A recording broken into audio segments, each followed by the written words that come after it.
Welcome to the 13th UMFK Athletics Hall of Fame Banquet and Induction Ceremony. It is my great pleasure to introduce our MC for the evening, Dr. Malik Corey. Malik is a UMFK, give him a round of applause there too.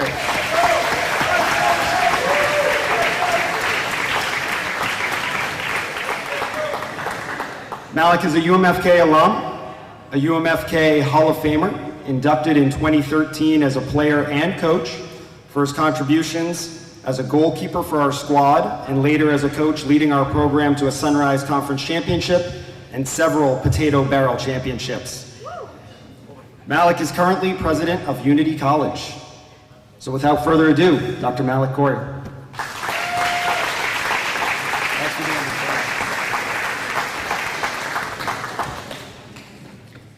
You know, it's funny, I speak at a lot of events, but I'm more nervous speaking at this one than I think in any other event I've had to talk about or speak at over the last few years. Driving up from Portland to Unity, I didn't tell you guys, no, to Fort Kent, every time I went one up those hills on Route 11, a little bit of my 12 years in Fort Kent came back. And, you know, I'm 50 years old, but with every mile, I lost 5 years. And I walked in these doors, and I swear to God, I'm 21 years old right now. I'm giddier than I need to be. And all I can think of is the jokes I used to have with my friends. And I realized, wait a second, you're grown, man. You cannot be making those silly jokes. So I'm going to try my best to be as adult as I can. But if I make a mistake and I'm not, please know it's because I'm home. And it's great to see all of you. Welcome to the event.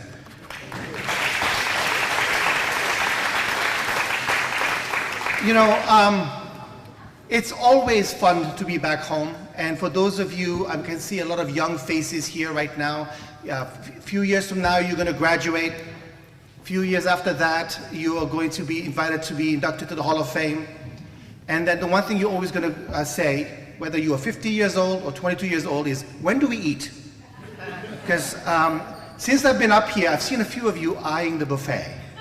And for those of you who are being streaming, next time, be here. This streaming thing isn't going to work. You got to be here, you got to support your college, and you got to come see the athletes who are being inducted.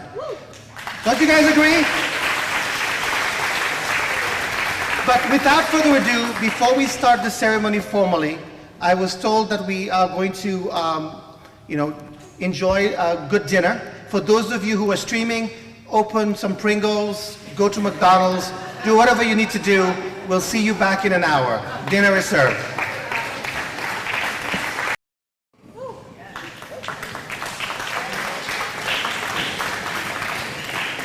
Why don't we give another, like this time, like you mean it, special round of applause to those who made the food, those who served the food, those who made sure that we had a good time. Excellent. Without further ado, for the welcoming, our athletic director.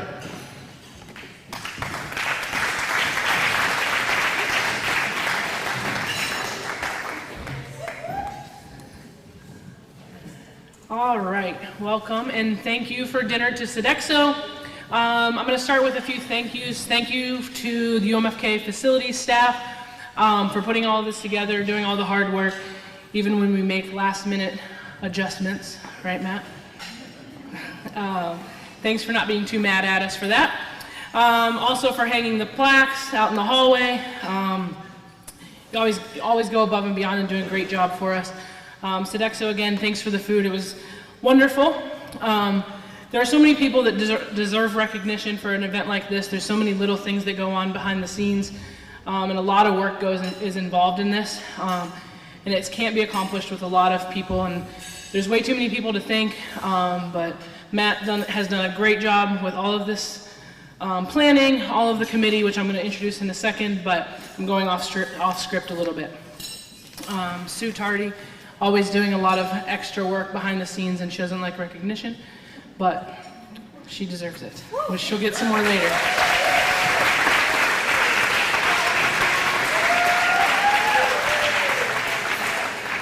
All right, back on script. I am here to recognize the members of the Hall of Fame Selection Committee. From athletics, we have coaches Matt Dyer, Oniki Samuels, and Tara Kelly.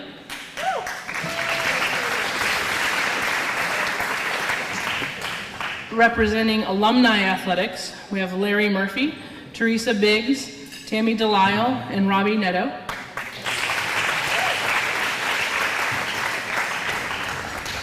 Faculty and staff representatives, Lonnie Netto and Dr. Leo Trudell.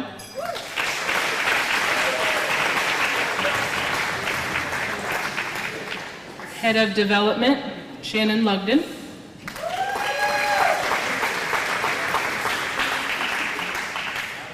And Student Athlete Representative, Xavier Dennis. So I'll just end again, another thank you to everybody involved in all of this, and I hope everyone enjoys their evening.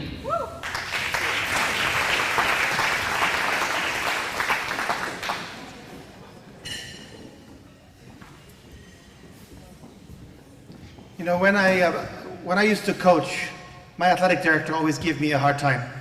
And I realize now that I'm in a position of authority that I should have just said thank you and just for the work that the athletic director does to keep the athletic program running at a college. We have no idea what you do every day. And so thank you, ma'am, for everything you do for our alma mater. You know, a college is like a small city, right? You've got people all over doing many things, and it looks disjointed. Sometimes it looks chaotic, but we constantly move forward. We cannot move forward without someone at the helm. And as a 1999 grad, having left UMFK and always looking from afar, making sure that my alma mater is doing well, I'm very, very proud tonight as the MC to introduce the president of the University of Maine at Fort Kent, Dr. Deb Eddy.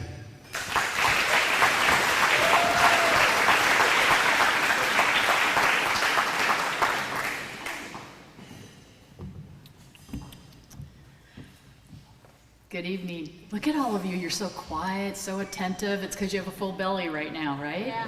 Yeah, and what also was good with moving into dinner right away is you had a chance to visit and to talk at your tables, which is always nice to get to spend some time with people that you maybe haven't seen for a while. I know there are a number of alumni present tonight, and I would like to say to you, welcome home. Welcome home to your alma mater. We always enjoy when you return to visit family, friends, and attend special events. It means a lot to us to see you, to hear your stories, to hear what you've been doing over a number of years. The Athletics Hall of Fame is an event that honors those who have performed and or contributed in exceptional ways. These individuals are leaders who are passionate about athletics, determined and driven to help their teams win. You exemplify a mindset that is disciplined to practice and to compete at consistently high levels. And we saw that today in both the women and the men's soccer games. So let's hear it for both of those groups today. Incredible games. And such beautiful weather. We're very fortunate. The 4 inductees this evening have made valuable contributions to the sport of athletics. They have won national championships and received recognition and awards during their athletic and professional careers. Athletics plays an important part of our students' experience while attending university. We have a number of students joining us tonight. I see them around the room, and we're very proud of our students who are not only amazing students, but amazing student athletes. And that makes such a difference, and they contribute in so many important ways. Many of them are student leaders. They're engaged, they're everywhere. They're student ambassadors for this campus, and we can't thank you all enough for being the most amazing students here at University of Maine at Fort Kent. Let's hear it for our students.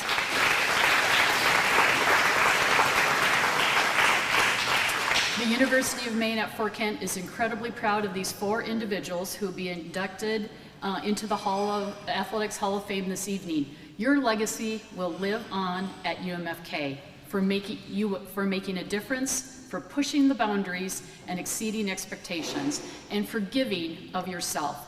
So again, thank you to the 4 inductees. We are here to honor you this evening. Thank you.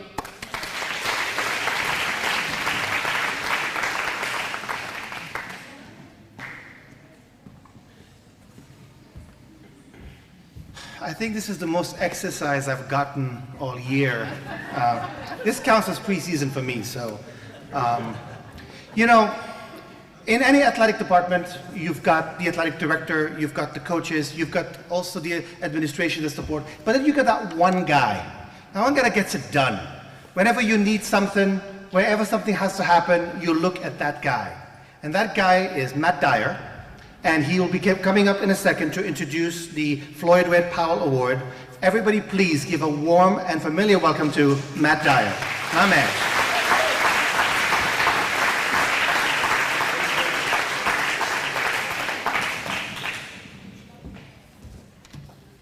All right, ladies and gentlemen, before I get into the Floyd Red Powell Award, I'd like to recognize some members of the UMFK Hall of Fame family who were inducted in previous years who are in attendance here tonight.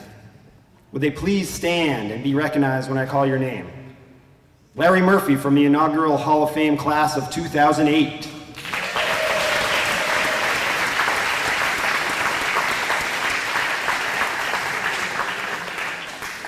Andre Anderson and Beth King, class of 2012.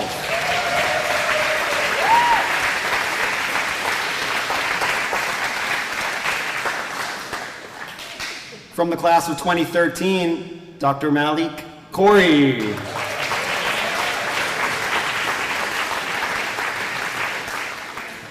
From the class of 2017, Teresa Biggs and Keith Williams.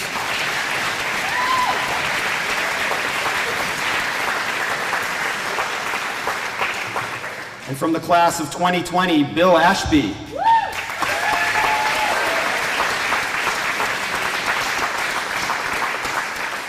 We'd also like to recognize from the class of 2016, the inducted 2008 men's soccer team, members Andre Anderson, Oniki Samuels, Jermaine West, and Keith Williams.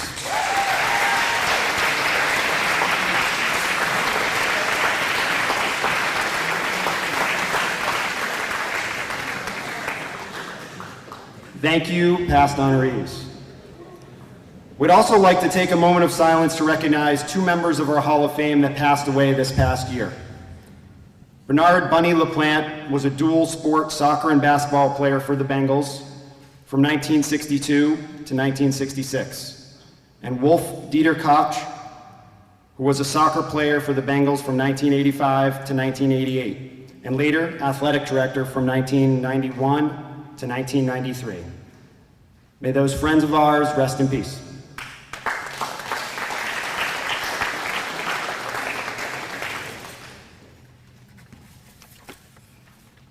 Now switching to the Floyd Red Powell Award this evening. The Floyd Red Powell Award was established in 2014 and is awarded at each Hall of Fame ceremony to an individual who has made a significant contribution to the development and/or enhancement of UMFK athletics and its student athletes for an extended period of time. This year's very deserving recipient is Sue Tardy.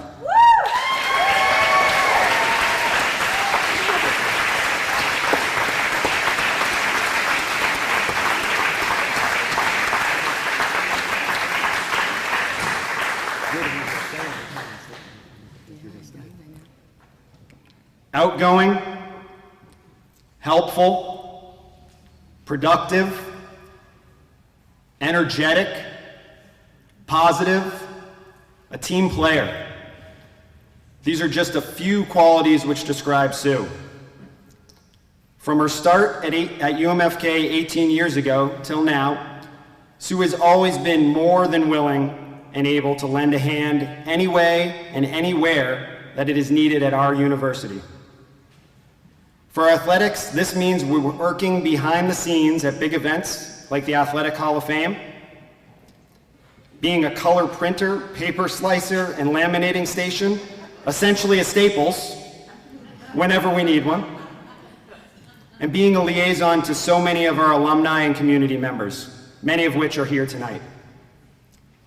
Malcolm Gladwell, in his popular book, The Tipping Point, describes three types of people: connectors, mavens, and salespeople.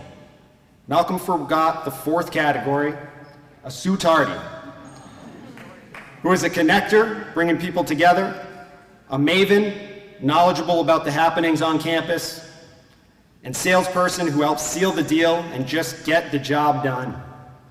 Sue, thank you for everything that you do for our faculty, staff, students, alumni, and community members, and this university.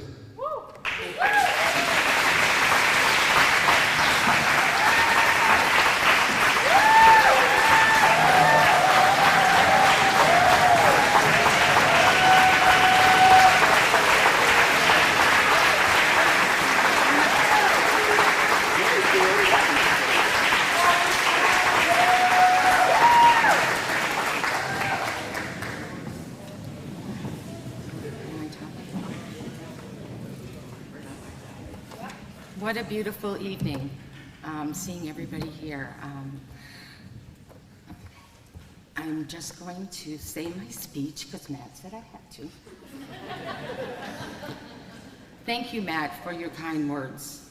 I want to begin to say how honored I am to be the recipient of this year's Floyd Red Powell Award.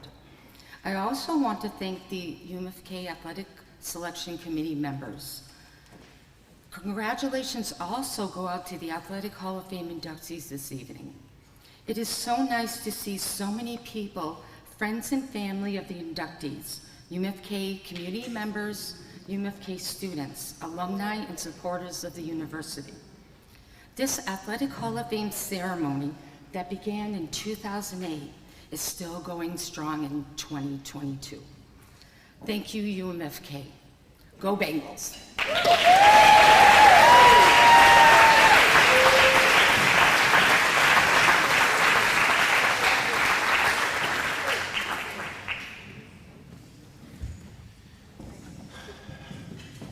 Bonjour. Assalamu alaikum. I know we have some Moroccan friends over here. How you doing? Alhamdulillah wa sallallahu rabbil alameen. So today, we are about to introduce 4 new Hall of Famers. But before we get into the induction ceremony, first of all, Matt, you stole my lines. I was supposed to say those things. He did, so I'm really upset. I want my money back. I'm just kidding.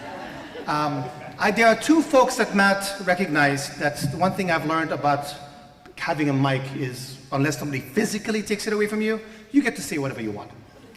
So there are 2 folks that Matt recognized that I just want to give a special shout out to today. One is Coach Murph.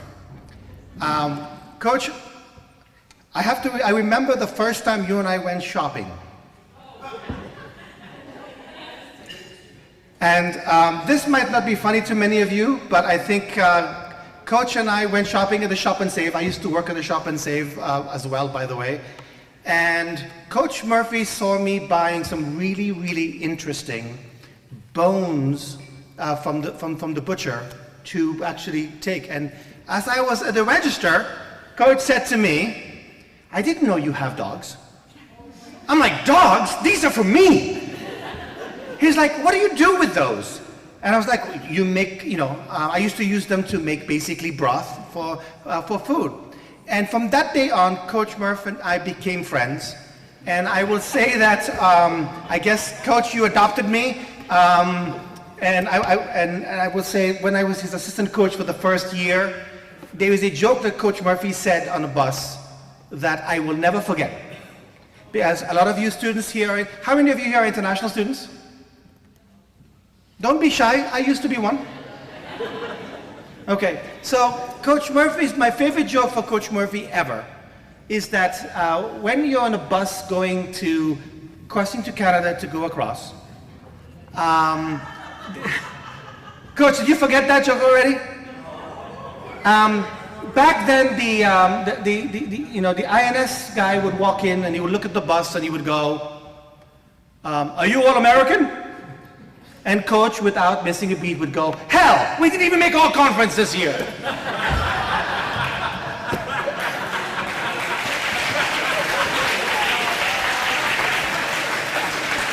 But to Coach's credit, UMFK has made a lot of all-conferences, a lot of All-Americans, a lot of championships.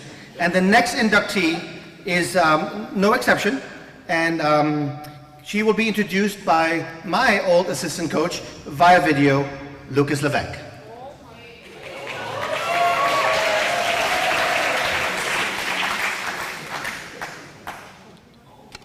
Good evening, everybody. My name is Lucas Levesque.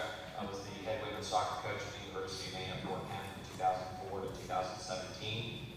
I had the privilege of coaching Catherine all 4 years of her time at Maine Fort Kent, and it's my pleasure tonight to induct her into the Mckay Athletic Hall of Fame.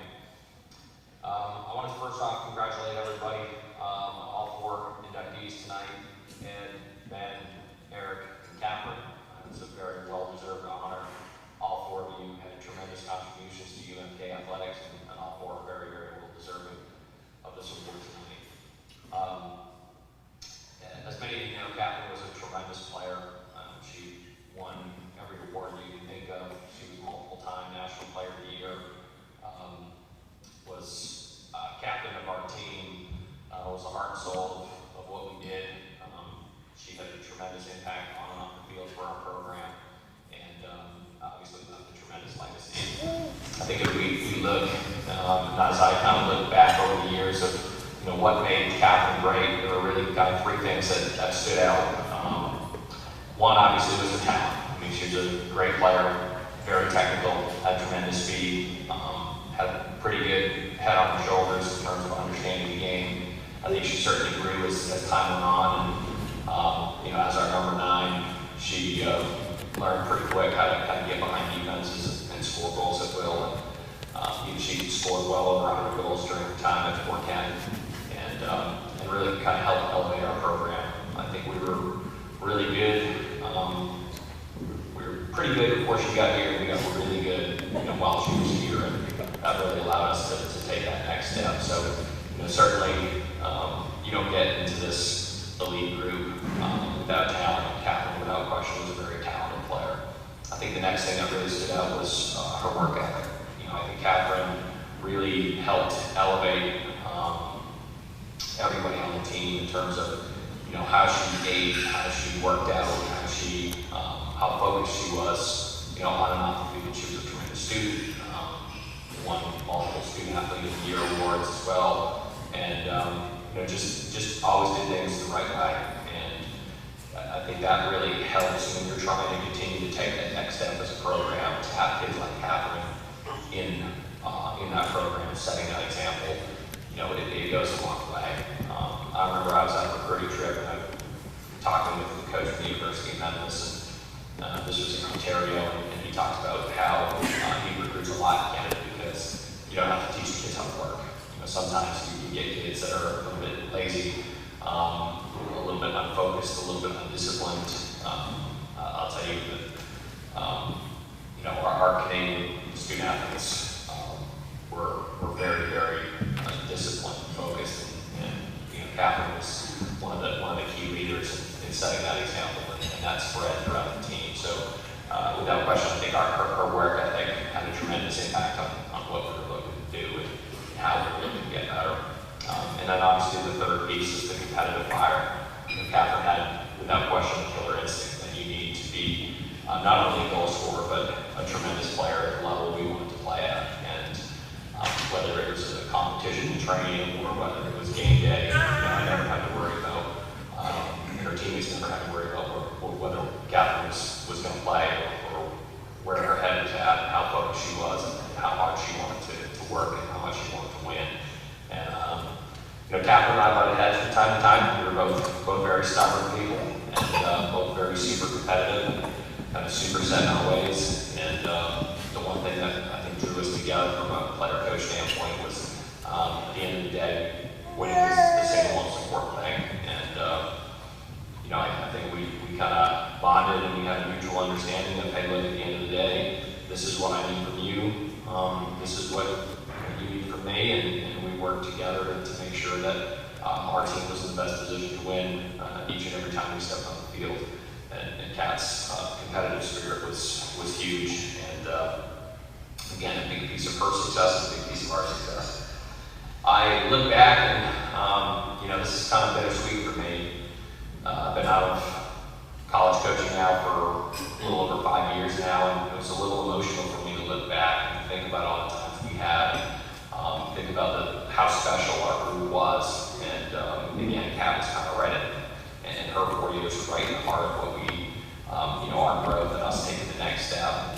As I look back, there were really kind of 3 real big memorable moments for us, and the first one I'll share is the game against Bates. We finally got an SCAC school on the schedule, and we were very excited to kind of show how good our program was and what we could do. And we had a game on Saturday against, it was Alabama College of Pharmacy. We had a fairly easy win against a pretty decent team. And then we had to get on the bus, drive to Lewiston, and prepare for Bates the next day on Sunday. And Bates is just coming off a tough loss. I think they lost 2-0 against Williams. Williams was #1 in the country for Division III. It was a 1-goal game until like the 85th minute when Williams scored the second goal. But Bates had given up, I think, 6 goals in the last 5 games, and played a tough schedule. They were really solid. And we came out and we were up 5-0, probably 10 minutes into the second half. And Kat, I believe, had at least 3, and scored some really nice goals. And this was a game I talked to our players about being a statement game and something we wanted to show not only Maine but teams in New England how good we really were. And I think that was a game where I kind of put a lot of pressure on our kids and really challenged them to step up and to make a statement. And Kat led the way. And I think she scored 2 goals in the first 15 minutes and was just laser focused. And it was just a great showing for us, great for our program. But Kat was the catalyst for that, and that was a big win for us and a big statement win for our program. The second one was probably playing Roberts Wesleyan, D2 out of Rochester, New York. It's a game where we tied at 1-1 the year before, but we had Mckay in goal, and Mckay made like 20 saves, just kept us in the game, and it was a game where we kind of got outplayed, but stayed in it and at least got a draw out of it. So the next year we went down there, and it was their homecoming, and they had a pretty good crowd base, and I'm thinking, man, hopefully we can compete today. And we came out and played fantastic. Kat had several great plays and a couple assists in that game. Again, her leadership, her focus, her motivating of teammates and everything else. We ended up getting a 3-0 win against a really solid Division II school at their place, at homecoming. Not what their coach expected when he scheduled that game. That was an exciting game for us too. That was one of the first big wins we had against a big-time scholarship program. And I remember just how important that was and how well Catherine played in that match to help us get there. And really the other piece is the Damon trilogy. So Kat's freshman, sophomore, and junior year, we ended up playing Damon in the national championship game. And I know her freshman year, we had a great group. We had a lot of seniors. We lost 1-0 in double overtime, and that was a really tough game for us. That was very emotional. There was a lot of tears. I know how upset Kat was at the end of the game, not only for her, but for the team, for the seniors that we lost. Teresa, Mary Pierre, Andrea. We can go through the list. There's a ton of kids. Mary Michelle, that whole crew. So to see them off. So the next year, we ended up playing in the finals and ended up beating them in overtime. And I think Kat scored the first goal. That was a game Mary Michelle, Mary Lewis scored with like a minute to go, sending it into overtime. And that was a big one for us. And then obviously in year 3, we beat them 2-0. Kat scored the goal to ice it. Brianna Mills scored a free kick from about 35 yards out, put us up 1-0. Kat put the icing on the cake for a 2-0 win. And so those were all huge matches for us. And Kat, I know, had a big chip on our shoulder every time we played Damon. I think that was a really kind of a big rivalry that helped fuel Cap year in and year out to get us to that next level. I think for us, as I look back, you know, one of the big stories that I kind of thought about throughout the time is, so right after we played Damon her freshman year, we opened the season at Damon in the preseason tournament.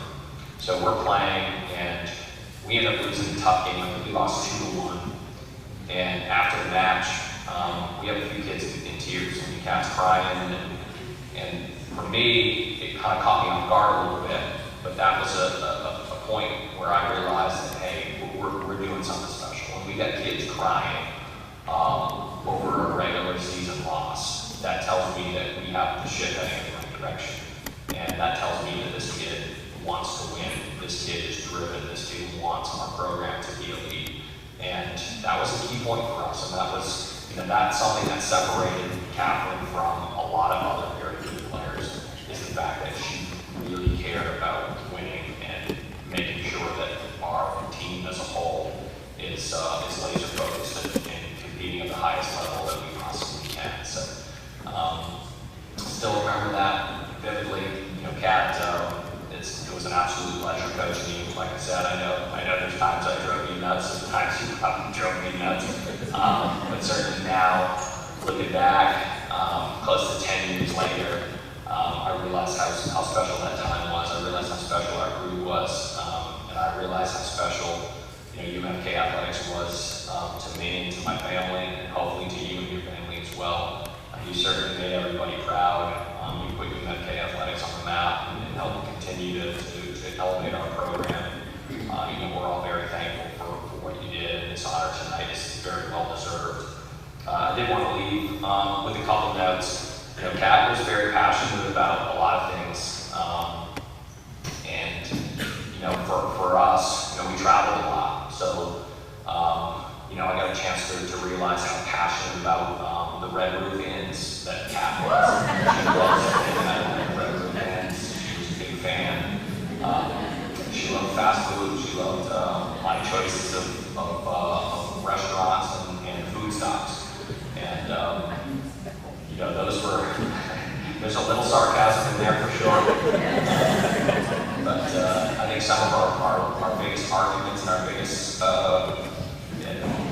conflicts we ever had was on these road trips, and how much she hated some of the things that we had to, some of the places we had to stay at. There was no cockroaches or anything like that. We did some pretty sketchy hotels in Albany, New York. I still remember a couple of those, but you know, I think Kat will tell you, I think a lot of the players will tell you how special our road trips were, and how much fun we had, and everything like that. But Kat was never shy about sharing her opinion on some of the things that we had to endure during our time on the road. So I can laugh about it now, but again, Kat, thank you for everything you've done for myself as a coach, for your teammates, for the university, for the athletic department. And this honor tonight is very well deserved.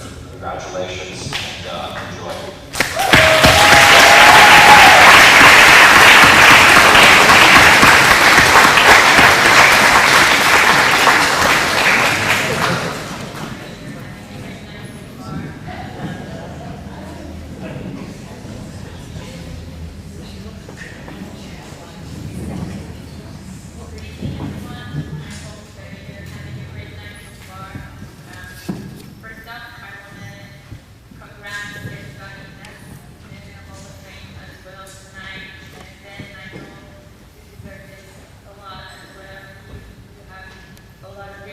Proud of yourself.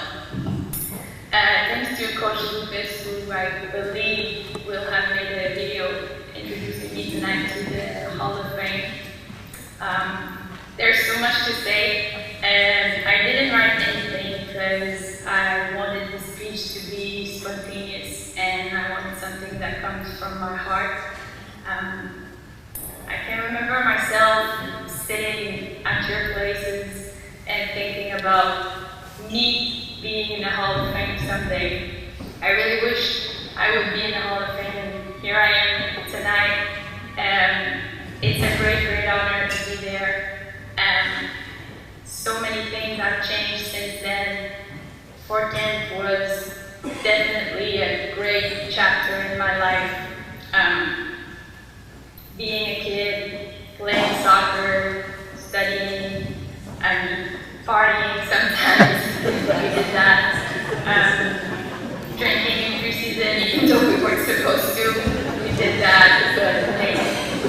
now here I am, and I can only say good things about Fort Kent. It's been such a pleasure to play for this university, and we had a really, really good coach who was leading us, and I'm really proud of what I did and what we all did together during these years, and I'm really grateful for that.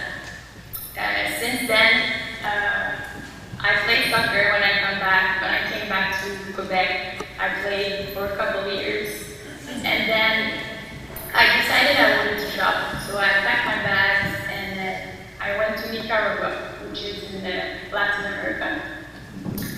And I had to prove myself of something. I was in need of discovering myself outside of soccer. You know, when you're so committed to one thing, it becomes a part of yourself, and you tend to identify yourself as soccer. So outside of soccer, I didn't know really who I was, so just going far away and traveling, being on my own, I've taught me so much lessons, and it made me who I am today, because I discovered another part of me that I didn't know. I didn't know that part of me. I mean, in soccer I was really competitive, and it was great for me then, but then I needed something else. I needed to know. So I traveled, I discovered a passion for surf, and it taught me a lot. It taught me to be calmer as a person. It taught me to respect the nature, because even though you're the best surfer, which I'm not, you'll never be stronger than the sea. The sea will always have more power on you, and you have to bow to that. But even though it's stronger than you, it can teach you so much. It can teach you to be patient. It can teach you to be calmer, as I said. It can teach you how to breathe. It really changed me being a surfer. And then I started to discover that I wanted to help people, but I didn't really know how. I mean, I studied in psychology, so I always been interested in the human. But I realized that it was not as much as the scientific part, but the human itself, and having a conversation between two people and just listening to the person and taking the person for who or she is. And I mean, we all have bad days, we all have good days, and just being there for someone and hoping to make a difference in their life and trying to be inspiring to them, I think it's one of the things that drives me in my today life. Now I'm a massage therapist, so I still work with people. Back in the days, I decided to choose psychology mostly because I wanted to play soccer. But when I graduated, I could not see myself in an office and working a 9 to 5 days a week, and waiting for my weekend to come. I knew I wanted something different, but I just didn't know how. And through the work I'm doing right now, I'm able to have free time, which is, I think, the richest thing we can have is time. So I make my own schedule. If I want a day off, I take a day off. And I'm able to meet some great people, and sometimes it's just about a little seed you can plant into someone, and when they'll be ready, that seed will eventually grow, and that will make some changes in the life of the person. So that's mostly where I'm at right now. I live with my girlfriend just outside of Montreal. Back then I was living north of Montreal, and now I'm on the other side of Montreal. We're surrounded by fields, and we have a couple mountains we can go. We have a lot of apple trees in our backyard. And I think it's about being a better person every day. And as I said, we all have good days, we all have bad days, but what can we do to make tomorrow better? And trying to learn from our mistakes. We all did mistakes in our lives, and I think that learning from that brings us to be a better person every time. So I hope you guys have a great evening tonight. Vic, Ben, take a shot for me at BJ.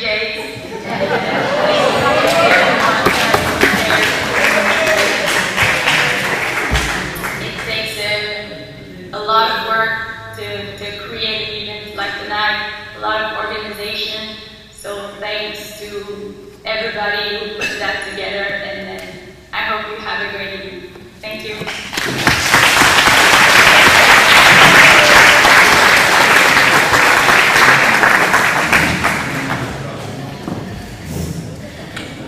You know, as the alums will always remember BJ's, even though the name has changed, and so many of us before that also remember the across the border. Maple Leaf was an excellent place to go. But we never went during preseason, I swear. The next Hall of Famer to be will be introduced by no other than Bill Ashby and Marlon Clovers. Please.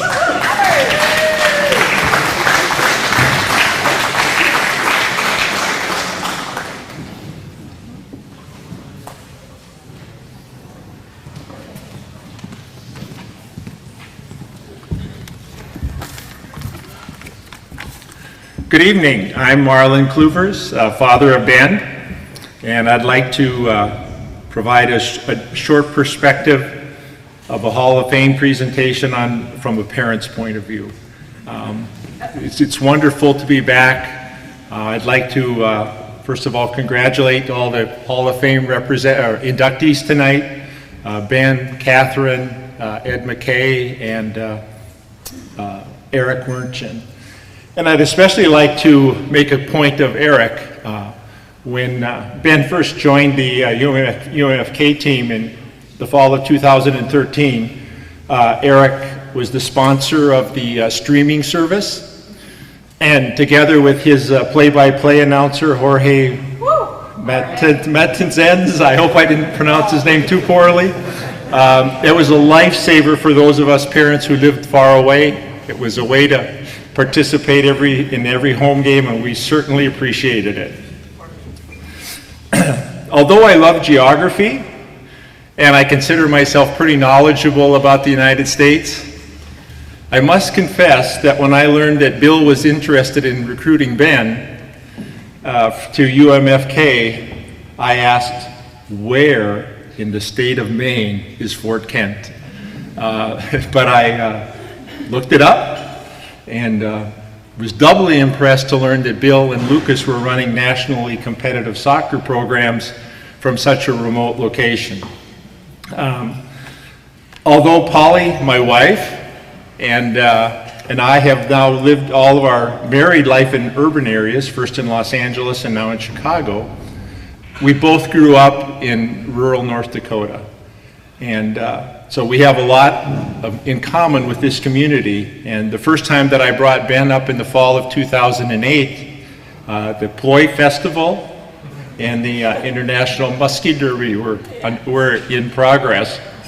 And I still remember strolling down Main Street with all the vendors, all the people enjoying themselves, and just random people saying hello. And it's not something you run across in Los Angeles and Chicago, but it reminded me of North Dakota a great deal. So when it didn't quite work out for Ben the first time,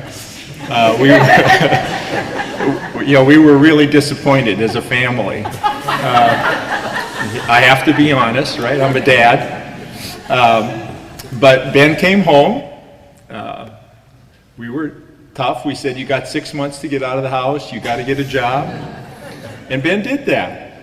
He got a job at the soccer club. He learned, or at the soccer store. He learned what real life was about.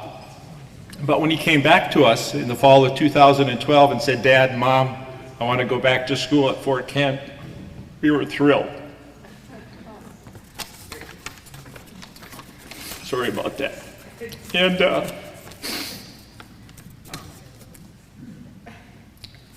so what happened from then on, of course, is well known, and I don't want to go and recite all the details. But several years ago, I sat down and I made a list. And from my count, Ben participated in 102 games while he was at Fort Kent. And Polly and I were able to attend 36 of them in person, whether it was from Cornwall, Prince Edward Island in the east, to Owensboro, Kentucky in the west, from Asheville, North Carolina in the south, to Fort Kent, Maine in the north. We had wonderful weekends. It was just tremendous family time for us. And but even more than getting to see Ben play, which was a great thing, getting to know his teammates, getting to know his coaches on a personal level is just wonderful.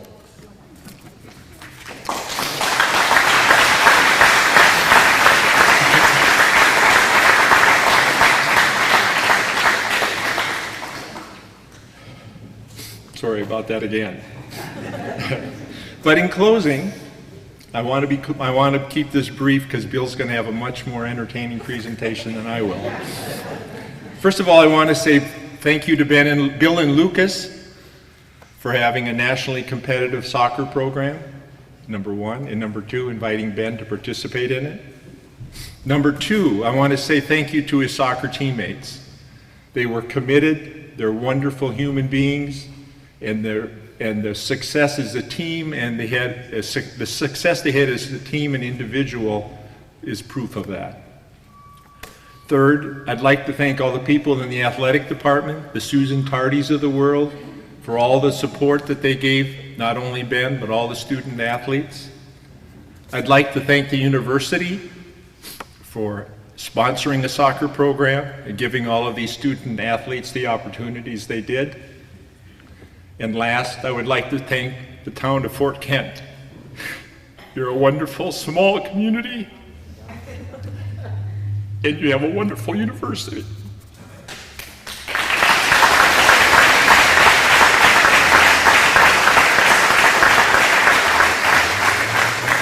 So even though Polly and I live far away and don't get to come here very often, in a small way we feel a very integral part of the UMFK family.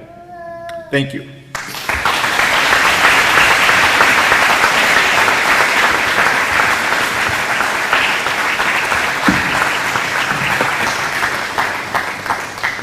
Well done, Marlon. Done. So, I usually use these time to not honor our student athletes, but poke a little fun back of all the hard times they gave me over the years they played for me. So I was writing my speech the last couple of weeks, and I was practicing in my office, and I had people stick their head in the door and say, "You okay, Bill? You okay?" Yeah, just practicing, got a speech coming up here. So as I did it, it was too long. And so I cut a lot of the good stuff out that I really wanted to jab Ben with. But then I get here tonight, and I see this write-up, and if Lonnie Netto ran this in my speech through Turnitin, it would be quite evident that somebody plagiarized my speech. So Ben, I'm putting some stuff back in. I'm going to add a little bit here. So Ben Clovers, or should I say Ben the Phoenix Clovers. Ben's story is one of true struggle, failure, but in the end, unmatched achievement and success. Ben joined UMFK in 2008. My first impression, a good kid. I like him. Great personality. Hard worker on the field. Very coachable on the field. A good player. But he had a very big and bold bravado that was unsubstantiated off the field. Don't get me wrong, I liked Ben right from the get-go. He was a young Bronco that needed to be tamed. Being like a Bronco, Ben bucked me all the way. He was determined to do things his way. So one time I called Ben in my office when he was first here, and he's a young man of 18, and he's hanging out with some of our older players on the team, 25, 26, 27 years old. I said, Ben, I like these guys. These are good men. I really, really like them, but they're not the people for you to be hanging around with, all right? Their life's journey is at a different place than yours, and you really should be hanging out with people who are going to take you where you want to go. Where these guys are going, it's not a good place, because they're so much more advanced than you. So Ben was going to prove me wrong. He was going to hang out with those guys, and he didn't prove me wrong. No, he didn't. So off the field, Ben wasn't very coachable. Wasn't very coachable at all as a young man. And people who know Ben know whatever he does in a big way. That even includes crashing and burning. He envisioned, if you will, and we've all seen it on TV, the underdog track hurdler who works his butt off, who jumps every hurdle successfully, has a big lead, victory in sight. All he needs to do is cross the finish line and glory is his. Only to trip and fall in the last few yards. That, my friends, is Ben Clovers' first semester at UMFK.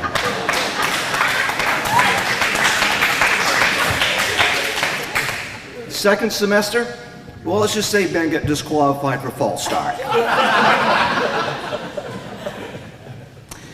It became clear to me, it became clear to Ben's mom and dad, as you heard from Marlon, that Ben needed some time off. He needed some time to find himself, to sort himself out, adjust his priorities, and time to become an athlete. And he did with help from his mom and dad. So, once one of my players, always one of my players, always on my team. I tell this over and over again, and some people think it's just hot air from a coach. But it's not. It's my pledge. It's my pledge to my players, and it's a pledge that I keep. For 5 years, I kept in touch with Ben Clovers, kept reaching out, checking to see if he was doing well, if he might be ready to finish journey, truly concerned about him as an individual and as a human being. In the fall of 2013, Ben was ready to join UMFK. They say that time takes care of all things. This is never more true than for Ben Clovers. Ben returned to UMFK as a mature man, a man with a vision, a man with a plan for success. Earlier, I referred to Ben as a good soccer player. And he is a good soccer player. If I was to grade Ben's overall soccer ability, top to bottom, start to finish, I'd give him a B+.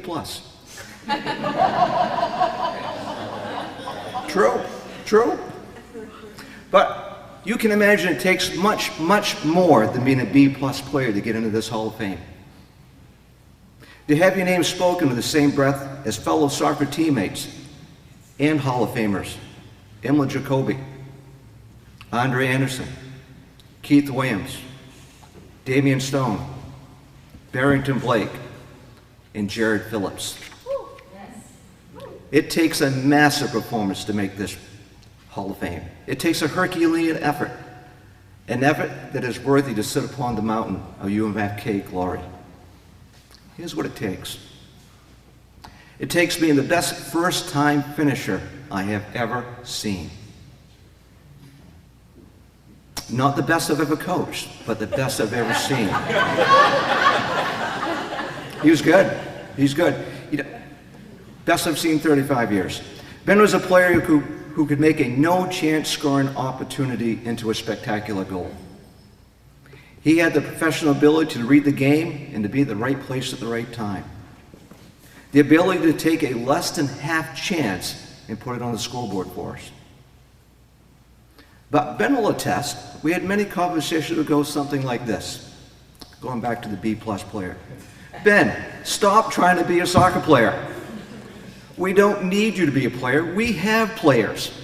We need you to do what you do well and do best. Score goals. Just go score goals, Ben. and that he did. 98 goals in 83 games. He also added 31 assists and set up goals for his teammates. In the end, Ben became much more than a goal scorer for us. He became a leader of men. He led by example. He led by deed and direction. He was the foundation for the Bengals in unprecedented national soccer success. Ben's 4-year team record was 81 wins, 6 losses, and 1 tie. 4 Potato Barrel championships over Umpy. 4 USCAA national championship games. 2 of them national championship wins.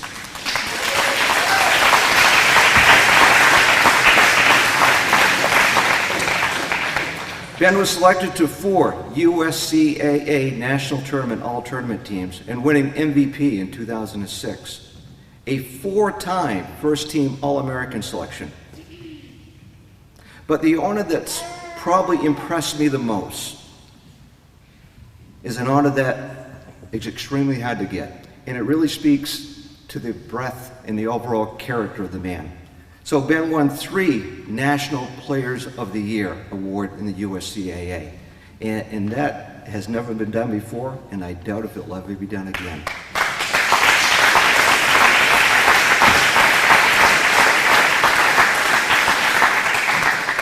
There is no question he has earned his place upon UMFK's mountain of glory. I was proud of him to have him on my team. I'm proud of his accomplishments as a player. I am proud of his accomplishments as a professional soccer coach. I am proud of the husband and father he has become. I am proud to call him my friend. Now I'm even more proud to call him a UMFK Athletic Hall of Famer. Ben, the Phoenix has risen. Ladies and gentlemen, please join me in welcoming Mr. Ben Clovers into the University of Maine 410 Athletic Hall of Fame.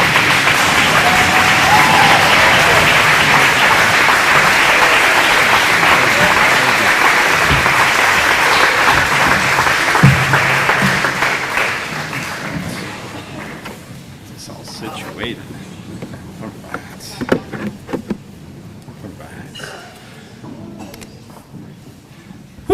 All right. A little emotional, and then we got to have some fun with Coach Bill there. But thank you, everybody, for honoring me tonight. This has been truly special for me, if you couldn't tell from my dad. Hopefully I will be a little less emotional. I definitely got some tears, so hopefully I got them out of my system. Otherwise, my wife might have my head by the end of tonight. Well, I have to say, for anyone that knew me back originally in 2008, when I first stepped up on campus, probably never thought I'd be standing up in front of you today, especially when I finished in the spring of 2009. Definitely wasn't going to be the case, but we'll get to that later. Before I get started, I want to do something a little different. Most inductees thank people, right? I think that's a big part of what we do here, because without you guys, it wouldn't be possible. But I would like to apologize, right? Because I think I made a lot of mistakes, and I want to take the time to apologize, starting with the UMFK staff. I apologize for wasting your time and for your resources that you constantly gave me to be successful here at UMFK. I think a very important story is with Leo Trudell over here. I was in his Business 101 class in the ripe age of 18, and I sit down in this class, and I think Leo could clearly tell I did not want to be there. So he looked at me and he said, "What's your name?" I said, "My name's Ben." He's like, "Do you watch the news?"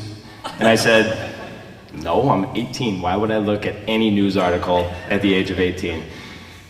And he looked at me with a very quizzed mind going, "Man, this kid isn't going to last very long here." And he definitely dug into me for the next couple of minutes, but it was a very eye-opening moment, because I think, you know, when I look back at everything, academics wasn't always my strong suit, as we could clearly tell, but it was a very was just a very interesting moment in my time when I first came here, because school wasn't why I was here. Soccer was the reason I was here, and I was just like, oh, okay, don't watch the news. I'll get back to doing what I do best, playing video games. I also want to apologize to my mom and my dad. I'm apologizing for taking almost 10 years to graduate and finding out the hard way that I was clearly not mature enough to be away on my own at 18/19. Thank God you gave me more than my handful of chances to do what was right. And to Coach Ashby, I apologize for letting you down and always having to earn your trust back. I still to this day don't know what you saw in me at the ripe old age of 18, but I'm glad you never gave up on me.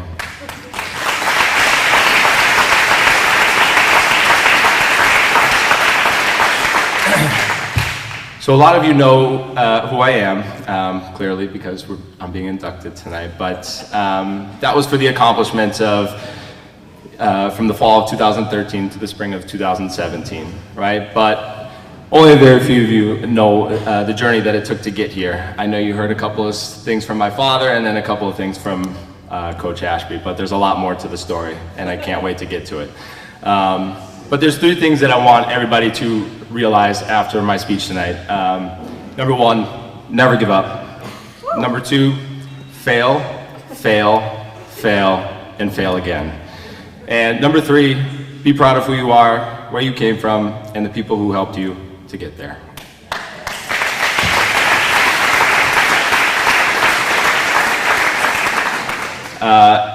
And before I get started with kind of my journey, the way I found out that I was being inducted into the Hall of Fame this year was quite interesting and honestly not surprising at the same time. So March 7th of 2022, we just had our son. I'm sleep deprived to the max. I love you, Colin. I don't know where you are. You're with my, oh, he's over there with my mom. But I get a message from Bill at 11 in the morning, and he tells me, you know, hey Ben, we really want to induct you to the Hall of Fame, but I don't think you graduated yet. And I sat there and I sat there very quizzed. I was in a meeting and my stomach dropped to the floor because I'm like, seriously, do I really have to go back to school again? And very quickly, kudos to my wife here, Vic. She got my transcripts, said, you definitely graduated. I have your transcripts. And lo and behold, a couple weeks later, everything got fixed and I actually did graduate. And I'm up here in front of you tonight because if there's only one academic thing that needs to happen in order to be inducted, you need to graduate. But the journey, right? I think this is really important for especially student athletes that are kind of going through this process right now, to just kind of hear from my point of view. Because as it says in the program, I think unorthodox embodies me to the core. August 2008, a week before preseason, I find out that I'm going to school at the University of Maine at Fort Kent. I think most kids nowadays in their sophomore, junior years of high school, they're going on trips to universities, checking out campuses. I found out a week before preseason, and I looked at my dad and I said, oh, I guess we got lucky and let's go to Fort Kent. But then I said, wait, where is Fort Kent? And my dad, like he said, very knowledgeable of the United States, had no idea. Boy, were we in for a trip. We landed at Logan, 7.5 hours later, north. We're in Fort Kent, or what felt like Canada at the time. I step out of the rental car, and I meet Emlyn Jacoby, Hall of Famer, right? And what felt like the entire Jamaican national team. All the boys back there. I would like to say I fit right in, but I think Emlyn, Andre, Barry, Oniki, all the boys would look at me and say, I don't think so. And over the course of the fall season, 2008 season, which was one of the most successful ever, which is why they've been inducted into the Hall of Fame as a team, it's truly an accomplishment, and just being a part of that team was amazing. But in that freshman year of mine, very quickly, I learned that I'd be redshirted. I think it's every player's worst nightmare, especially when I don't think it's their decision, it's a coach's decision, which was the right decision, if I'm going to be very clear. As a player, you know, it stung me to the core knowing that I couldn't play. It was devastating. I felt like everything that I came here for was now a waste. But that's an 18-year-old thinking in the moment, right? But all that was required was to continue to work with the team, attend practices, along with doing well in school, and the fall of 2009 would be the start of Ben Clovers' UMFK soccer career, or so we all thought. I could not tell you how relieving it was to not have to listen to my mom and dad nagging me every day and tell me what I needed to do, and I took full advantage of that. This is when video games really became a popular thing. Halo 3, Call of Duty Modern Warfare, Call of Duty World at War were just a few of the games that I played on a hourly basis here at the campus. If playing video games was a degree back in the day, I'd have a 4.0 GPA, and I would be very successful. As Coach Bill said earlier, I quickly befriended people at the time that would ultimately guide me in the wrong direction. And I will never forget, this is Coach Bill bringing me into his office, pulled me in his office one day and said, "Ben, you're a good kid, but you need to find some new friends." That's the abbreviated version of what he said to me, right? And the first thing I thought to myself was, that's a dumb thing to say, they're my friends, which is clearly the bravado that I brought around here, and whatever I wanted to do, I made sure I did it, right? And with the combination of video games, friends that ultimately guided me in the wrong direction, and ultimately no direction in my life would be the final nail in the coffin. I went from having straight A's, I want to be very clear, I had straight A's up until Thanksgiving 2008. Unfortunately, Coach Bill decided to take me to Fresno, California for the NAIA National Championship when I wasn't even playing. Homework was the last thing on my mind. I went from having 4 A's to, 5 A's, 4 F's, 1 D by the end of my first semester. And then in the spring, I finished with another wonderful 4 F's. At this point, I had a .09 GPA, and I was, I don't know why we're applauding that, that's not a good thing. And I was dismissed from UMFK on academic probation. Try going home to a mom who is an educator in middle school to tell her that her son had just failed out of college. That didn't go so well.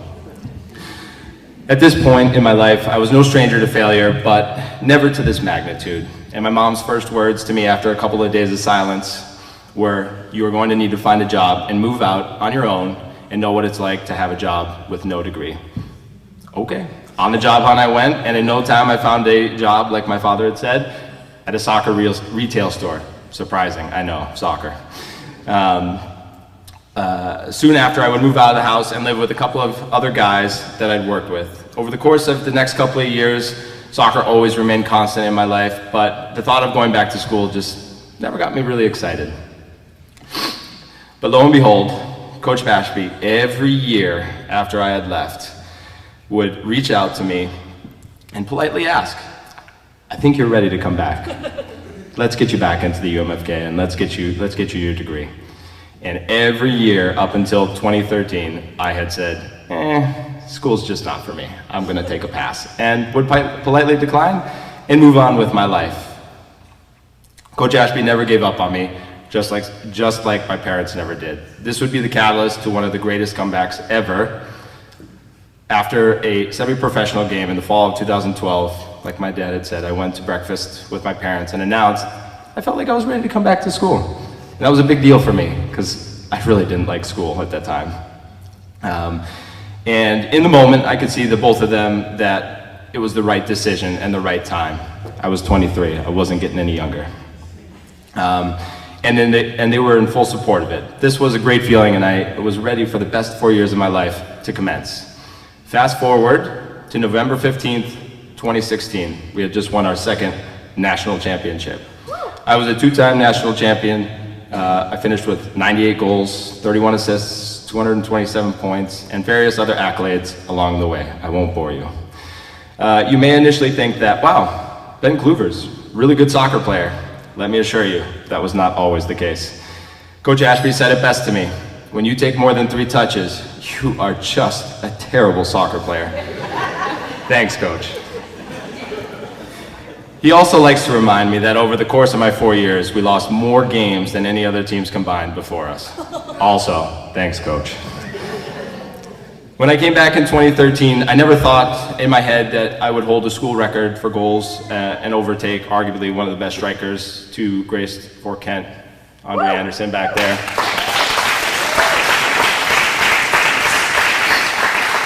Nor that I would be a 2-time national champion after failing to win the first 2 my freshman and sophomore years.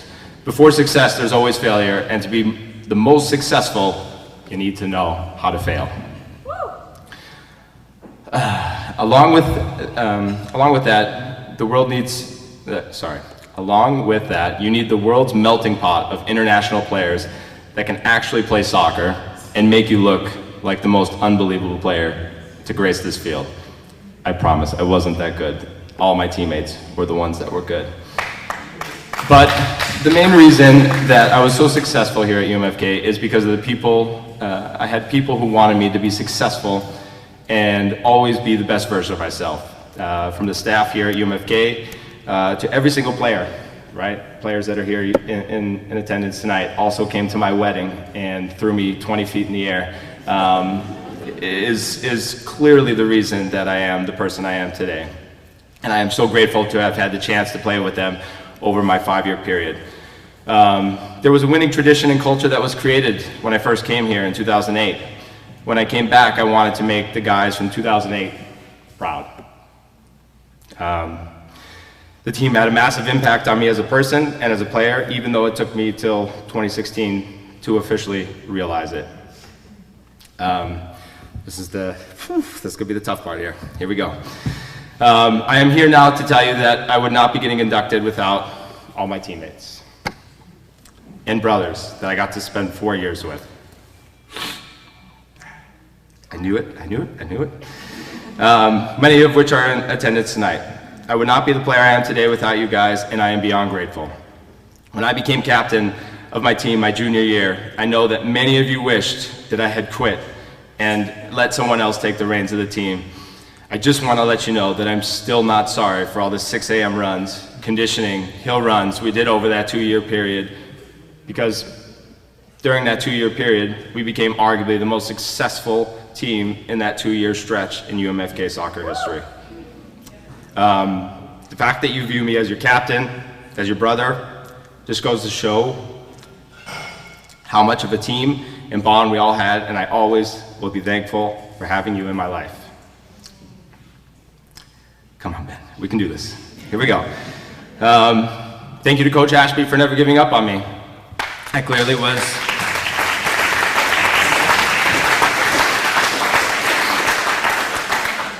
was a decent soccer player all along, and I'm sorry I made you wait until 2013 to see the return on your investment.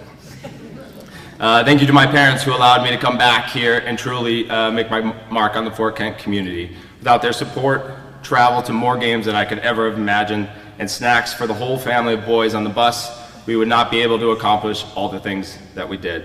I'd also like to thank my wife, Victoria, who stood by my side since day one, and Willie, more importantly, he's here tonight. Where's Willie? Where's Willie? Back there.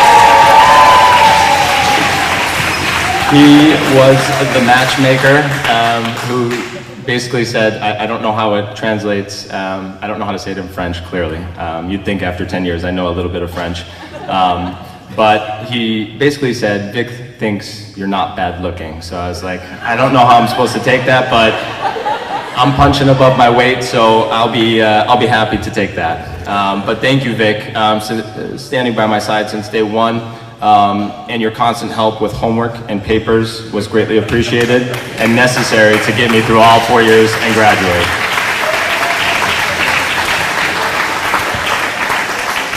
Thank you to everyone here tonight and all the people who could not be here today. I want to finally thank the Hall of Fame committee for such an incredible night and putting on another great induction ceremony. Thank you, everybody.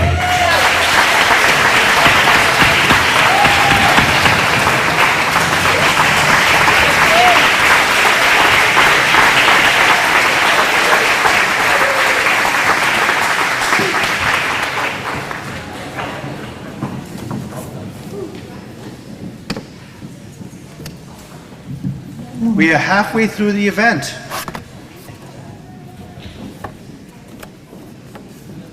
Our next inductee, Ed Mckay, class of '82, will be introduced by Al Bouchard. Al, are you here?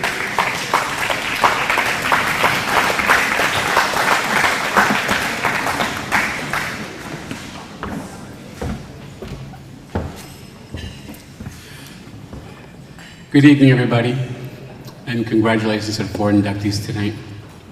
This is not something I'm usually comfortable doing, but when Ed called me and asked me to do this, there was no way I could say no. I came here in 1978 as a freshman. One of the first people I met here was Ed. Now, we can't brag about what the soccer team has been able to brag about the last 2 people that have come up, because we struggled. When Ed came up here to tour the university, they had a great basketball team. They had guys 6'7", 6'6", 6'5", you know, and they were 17-0, and Ed said, this is the place I want to come. He came, most of them were gone. The coach had retired. The new coach was the starting guard, and that's how it went. But he never gave up. He never gave up on this university. He never, for one moment, thought about leaving. He came back the next year. There was a new coach. That was my freshman year, Leroy Marquis. Good coach, didn't last the season. One of the things, we had no height. We were a very short team. But Leroy brought in a guy from St. Francis, Jason Martin, who would definitely remind you of Paul Bunyan. The only concern with him was every time he'd intimidate everybody, but they'd put him in a game and he'd never last more than 3-4 minutes before fouling out. It just could not happen. So it was tough. We had a good heart. We played competitively with every team we played against, but we just didn't have the talent. But for Ed, we went to a tournament down in Franklin Pierce. We lost both games, but in that tournament, Ed scored the most points in the tournament. He scored 80 points. And the crowd was definitely on his side. They cheered him, they loved what he did, and it goes to show, because Ed's personality would win anybody over. We went to Laval. We played a game in Laval. Every time Ed touched the ball, they said, shoot the ball, shoot the ball. By the end of the game, they would say, don't shoot, because he scored like 45 points in that game. And he was a very quick release shooter. They'd get him the ball and boom, it was out of his hands before anybody had a chance to cover him. Now, Leroy left for personal reasons before the end of the season, so we had Paul Sylvester come in. And he coached for a year and a quarter. But we had no recruiting going on. It was just whoever came onto the campus, and if you could play basketball, let's go. Fortunately for us, we had a rock in the university, and it was Larry Murphy. No matter what, we always knew we could go to Larry, and he was going to point us in the right direction and make us do the right things, and we always appreciated the fact that he was there. At 1978, when I was here, he was on the cross-country team. And unfortunately, the coach only lasted 1 year because Roger Grindle had an aneurysm and passed away that year. And then he started playing soccer. He played soccer for 2 years. He was a right wing, very athletic. So he had no problem filling that position. And then with basketball, there was nobody that could touch him. We didn't have the height, but he kept us in every game.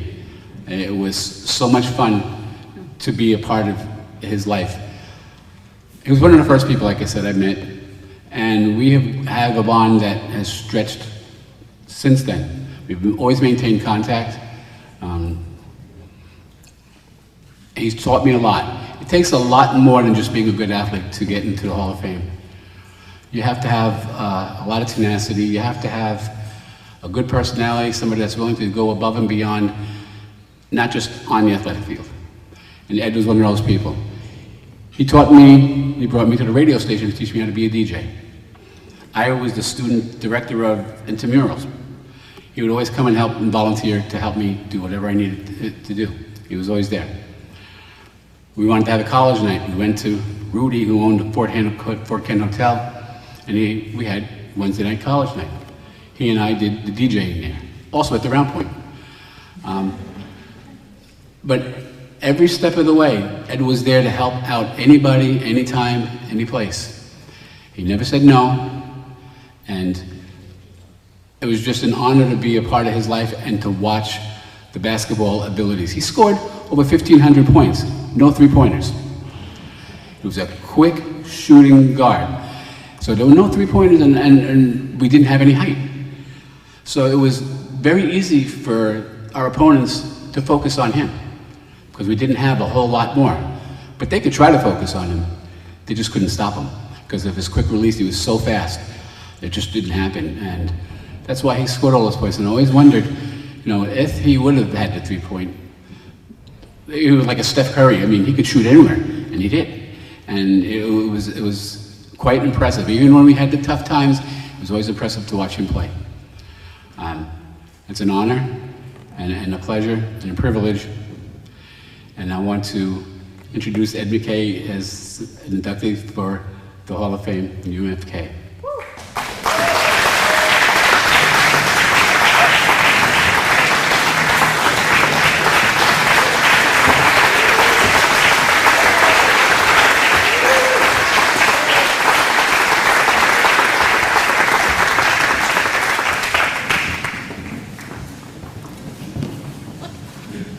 Good evening, ladies and gentlemen.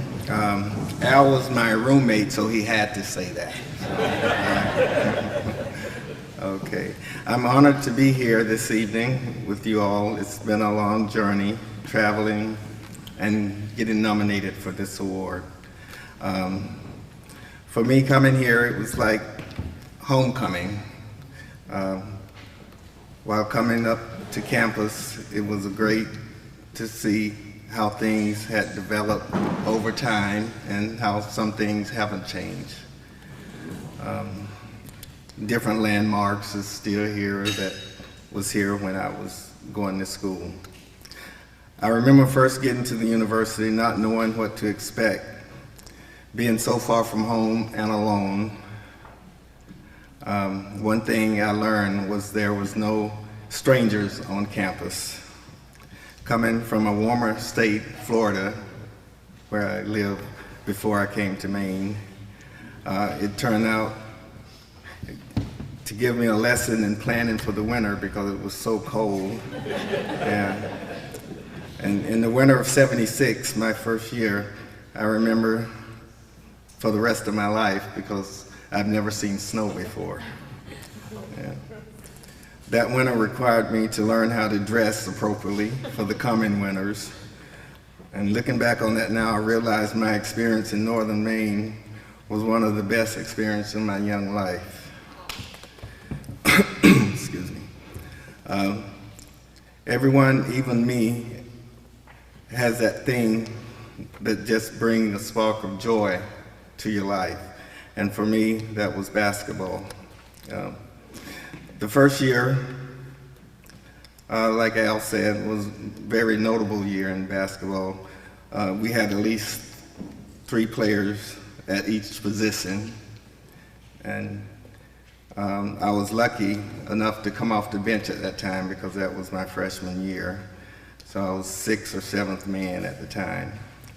It pushed me to improve my game, not wanting to be a one-dimensional player.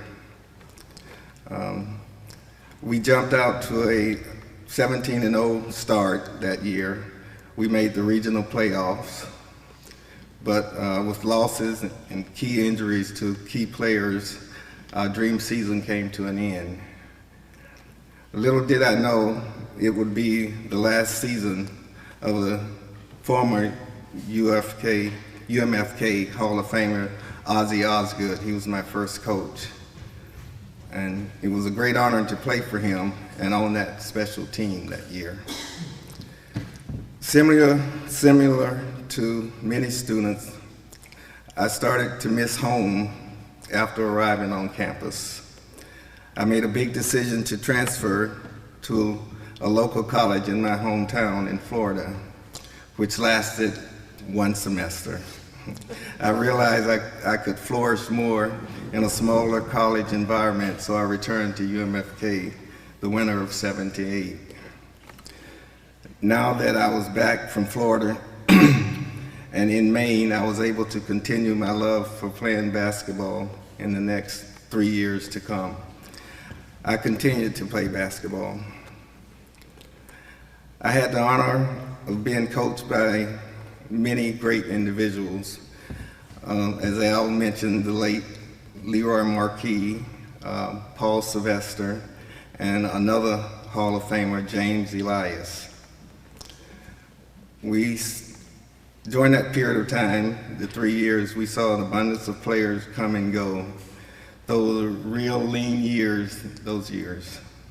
But everyone gave what they had, which was a great effort, and I was proud of that. They didn't give up. During those 3 years, in order for me to stay in shape and condition, I tried my foot at soccer and cross country. So under the tutelage of another Hall of Famer, Larry Murphy, soccer coach, and the late, great Professor Roger L. Grindle in cross country. My growth in sports and life was personified. I met a lot of friends during that time at UMFK, which I still communicate with today. Upon graduation, I knew I would miss that environment. I had become so comfortable in the profession and most of the students and peers. After traveling the country for a while, which we sometimes do, until we find a place, purpose, and career, I landed in California, where I interned and studied and trained for a year in the career in mental health. Little did I know I would spend the next 30 years in the mental health field. It was hard, demanding work, but it allowed me the opportunity to see people where they are and assist them in progressing in life. In 2018, I retired from a career at the State of California Department of Hospitals. I have continued my love of serving others by contributing to my community, by preparing taxes for the public in my private time, which I've done for 20 years. In addition, I enjoy cooking new meals, traveling, meeting people, and spending time with my family. I'm lucky to have a family who care and support me. My youngest daughter, who attended this ceremony with me, we traveled from California together, so I'm glad she came. She's a good supporter for me.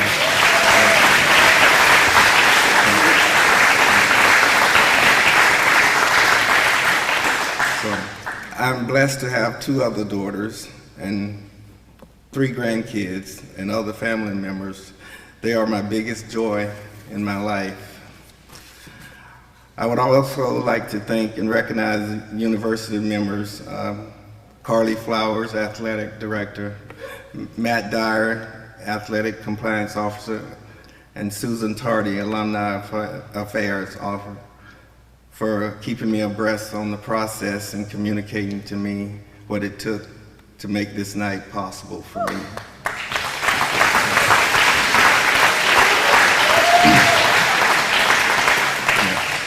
In addition, I'd like to acknowledge UMFK President Deb Hadeen and the nominating committee for selecting me for this Athletic Hall of Fame class of 22. I'm also appreciative to have my college roommate, Al, introduce me, and my college friends that attended this ceremony. I would like to congratulate my inductees of 2022, the other 3 inductees, and all the inductees before me since 2008. So in closing, in coming back home to my other home, which is Maine, is truly an honor. I'd like to say I started in high school as a Tiger and grew up at UMFK as a Bengal.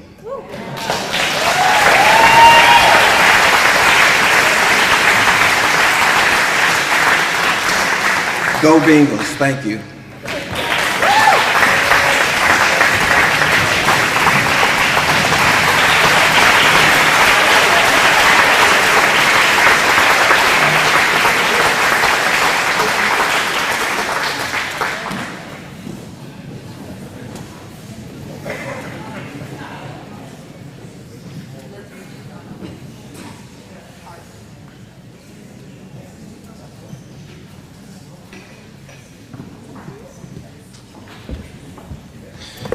Before we go to our next inductee, I just want to take a little bit of a moment hearing all three inductees tonight. It just reminds us how this college truly changes lives. For those of you who are students who are yet to stand here, hopefully in time you will have your own stories to tell. UMFK is truly a special place. What makes it special is its people. The next inductee is a personal friend of mine, someone who we all miss dearly. And there are a number of folks who are going to say a few words in order to induct Eric.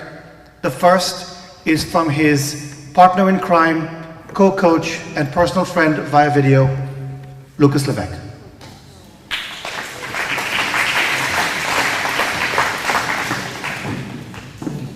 I just wanted to take a minute to send my best to the Marlon family on Eric's special night. Eric was one of my best friends. Worked side by side with him for I believe 9 years. To be honest, Eric's the reason why I got hired at Mckay in the first place. On a full-time basis. He really helped guide me and kind of showed me the ropes. And for a young 24-year-old coaching women's basketball at the time, I think Eric had forgotten more about basketball than I knew. And it was a big learning experience for me. And he was great from day one, showing me the ropes, helping me, keeping me sane. And we shared so many great memories together. But Eric was first class. Eric was always the life of the room. Eric had probably the greatest sense of humor of anybody that I've ever been around. There's still times where I'll be having conversations and I'll crack a joke and I'll be like, that's an Eric joke. But Eric he did so much for Fort Kent. He did so much for Mckay. He did so much for the community of Fort Kent. He did so much for basketball in Aroostook County.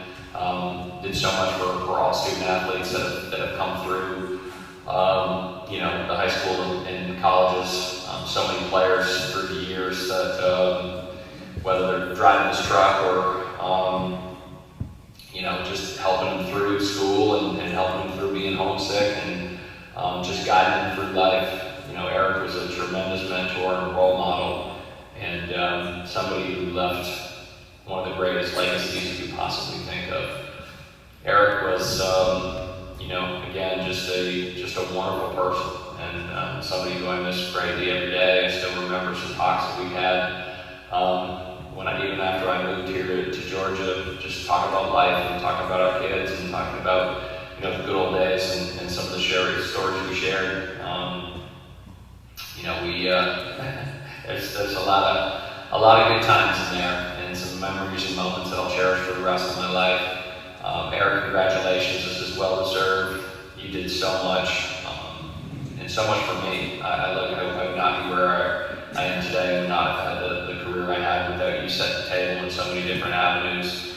And for building UMFK women's athletics, soccer and basketball, to again being a mentor for me, and just being a confidant and being somebody who I thoroughly enjoy going to work every day because of our conversations and because of our relationship. And I've officially forgiven you for not picking me up at the airport that day in Vermont. But in all seriousness, Eric. I love you. This is very well deserving. And thank you for everything you've done for all of us.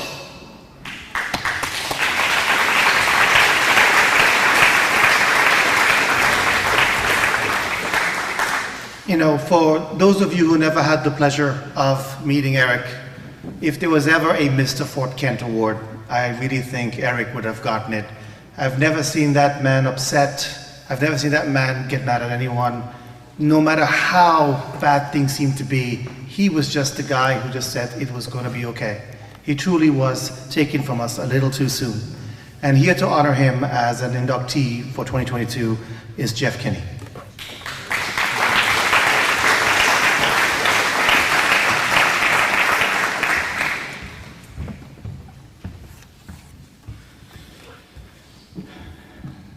Tremendous honor for me to be up here and speak on Eric's behalf. I would like to thank the administration of UMFK, as well as the selection committee.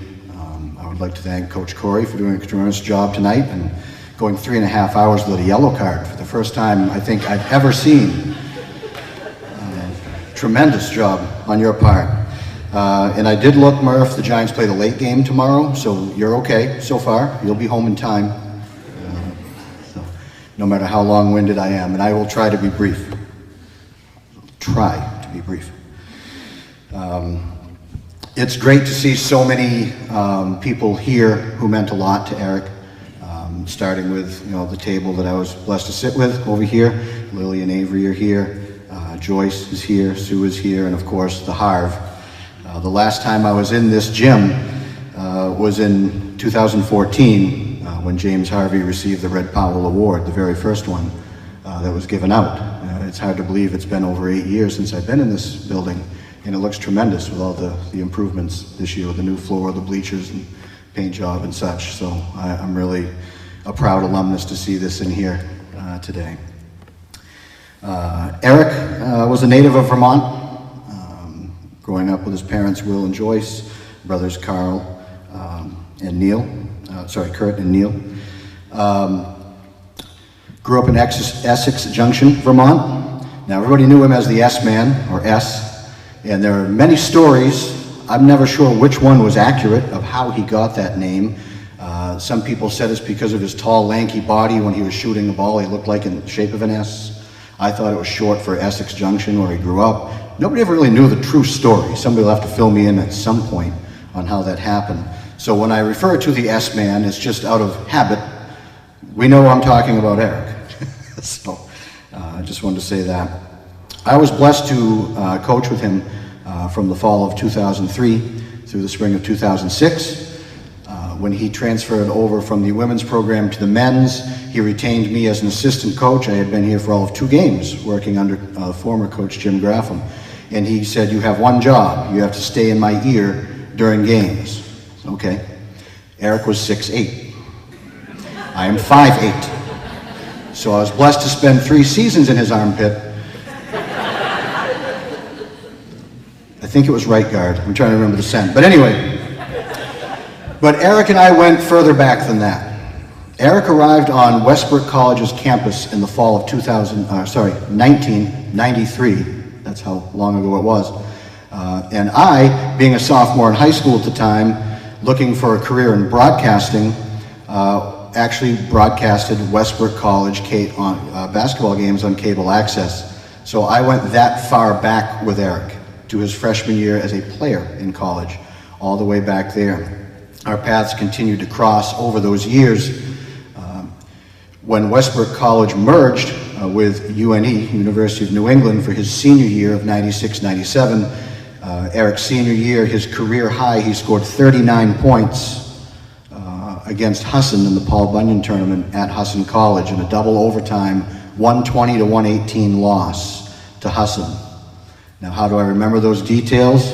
By then I had moved on as a student to the New England School of Communications, and I was broadcasting the game for the Husson campus station that day.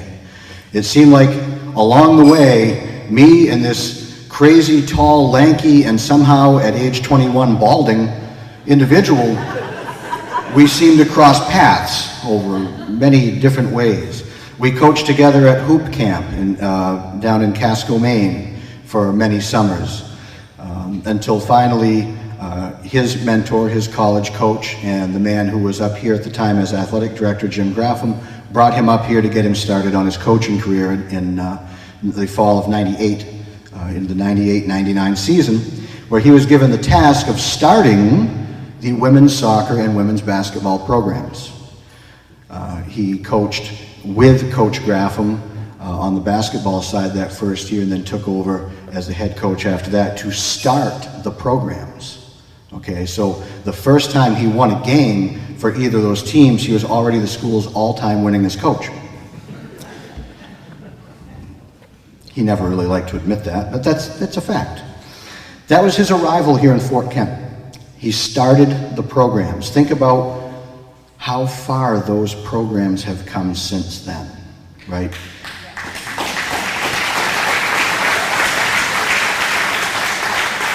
Now, it was a simpler time back then, right?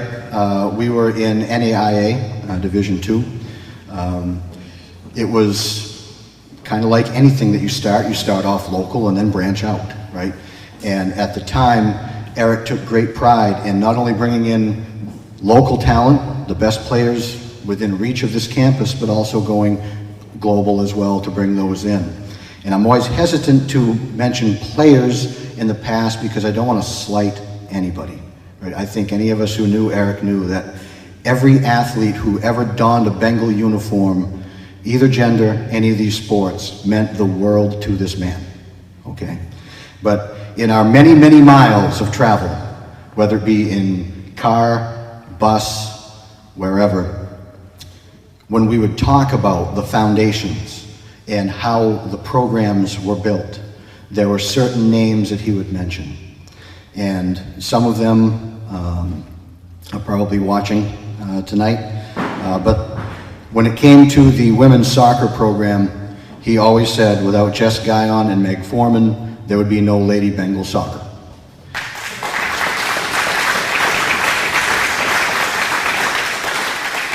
And on the women's basketball side, it was always Melissa Hare and Heidi Fisher laid the foundation for women's basketball. As I said, he transitioned to the men's program in October of 2003. We had already started our season down in Nova Scotia with 2 games when Coach Graffam made the decision to leave here and go to Green Mountain College.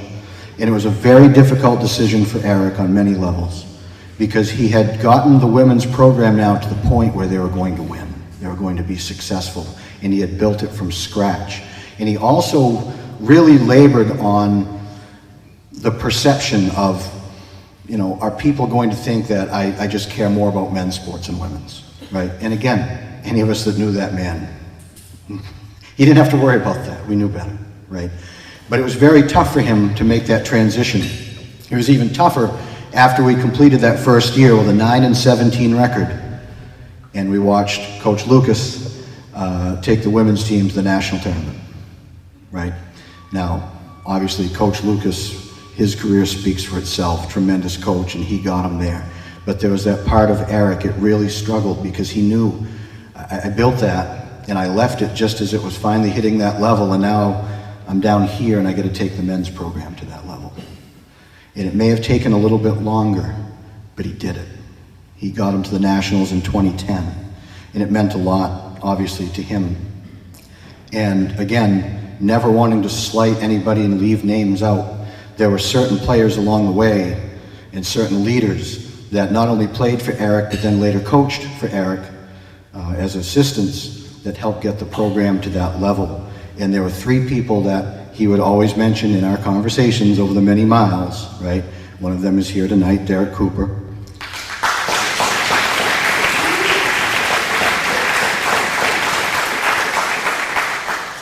Hamil Woogie Basu.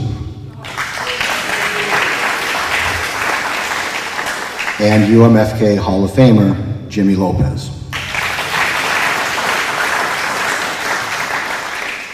Those leaders as players and later on as assistant coaches took a program that, as I said, we were 9-17 in that 03-04 season, And we followed it up tremendously the next year with a 9-18. Luckily, we played one more game.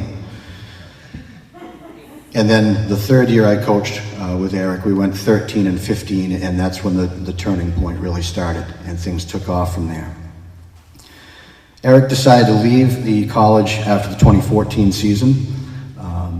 Obviously, with the changes in the structure of moving from NAIA to USCAA, and those various changes were going to lead to more travel, and they did lead to more travel. And with Lily and Avery getting older, he wanted to be closer to home.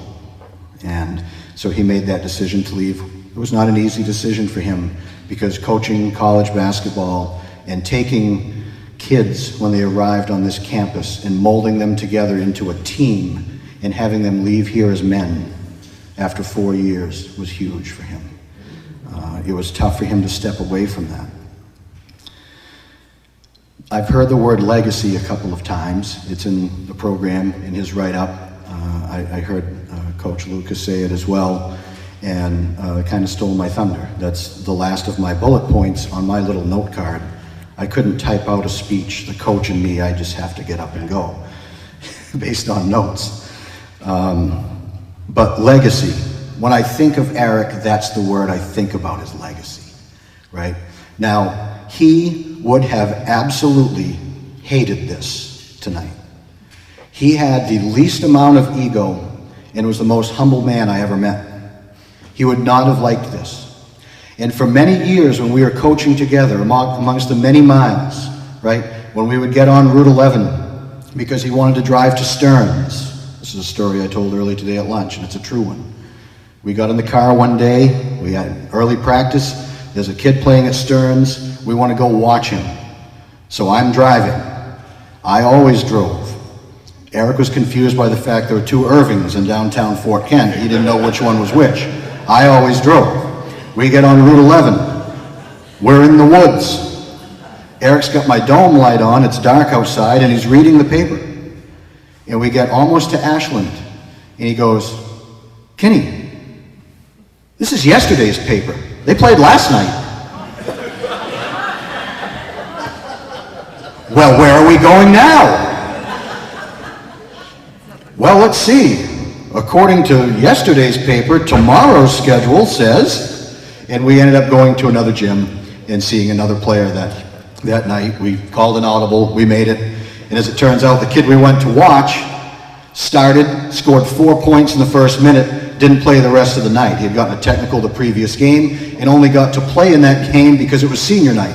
So we drove almost to Stearns, took a UE and went back to Fort Fairfield and got to see a kid play 1 minute. That was an exciting road trip.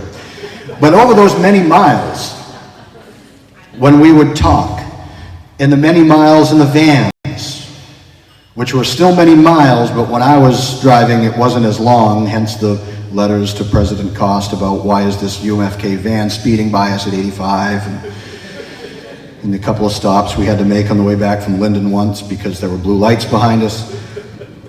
I wanted to get home. But we would talk, and it drove him crazy that we couldn't win and we couldn't get to nationals. And that was that was the level he held himself to. And no matter how many times I tried to explain to him, Eric, none of these kids are going to remember our record.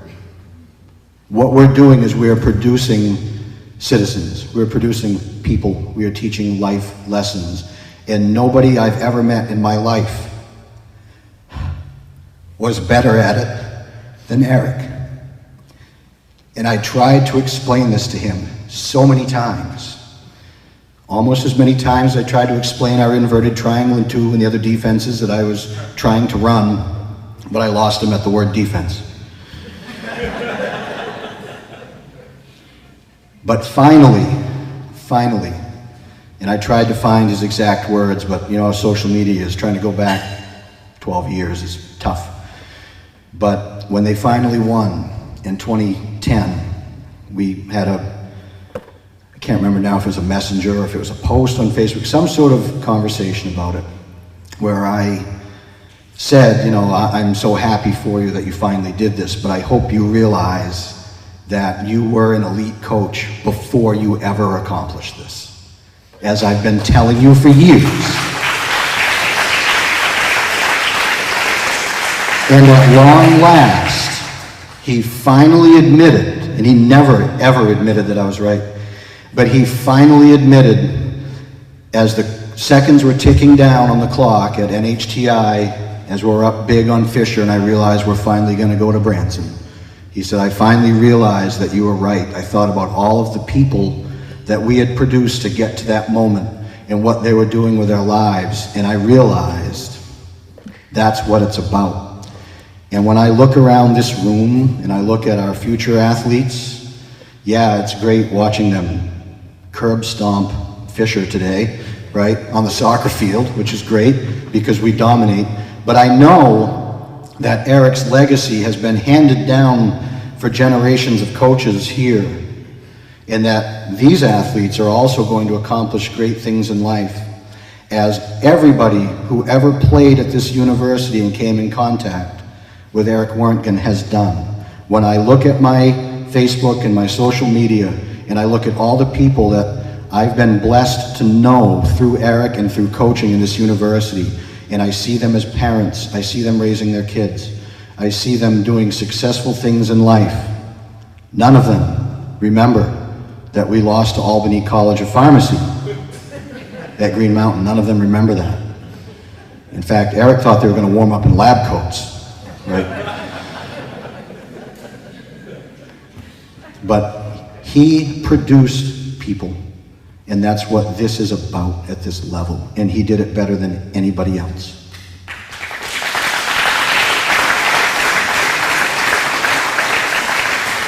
Knowing him as well as I did, and knowing his sense of humor, I thought to myself, there were two ways that he probably would have wrapped this up tonight.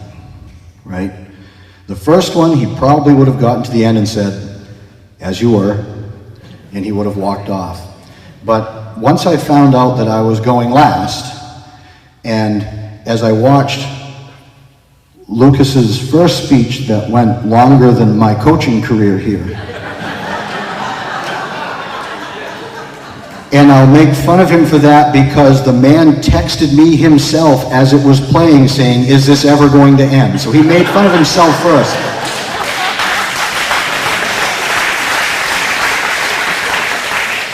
But I realized that there's only one way to walk off this stage tonight and honor the man who clearly would have said, let's make like me and get the heck out of here.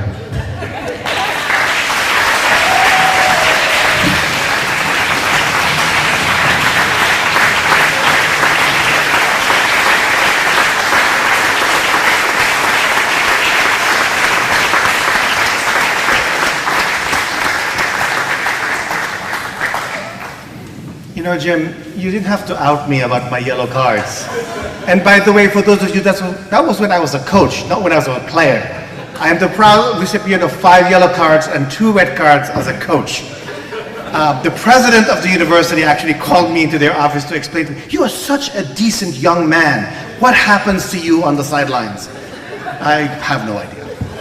And but anyway, in all seriousness, before we wrap up, a final word about Eric. You know, when I left Fort Kent, I was emotional because, like many of us, this place is family, this place is home.